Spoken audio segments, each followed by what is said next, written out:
Imagine having a baby without any of this modern technology. Let's travel back in time to when the world was wild. For an ancient mother, the big day was a huge challenge. But she wasn't alone. The whole community pitched in. Experienced grandmothers shared their secret knowledge and wisdom. Cleanliness was key. A soft, safe place was prepared with care. When labor started, the real work and focus began. Natural remedies and gentle touch helped manage the pain. Ancient women used strong, upright positions for easier delivery. After the hard work, a new life enters the world. That first, healthy cry was the best sound of all. Immediate skin-to-skin contact created a deep, early bond. The proud father was welcomed in to meet his new child.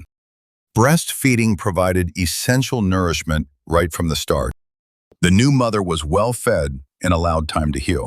There was no long maternity leave in the ancient world. The new baby was celebrated by the entire community.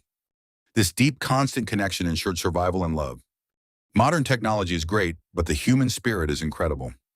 Ancient moms were warriors. Thanks for learning about their journey.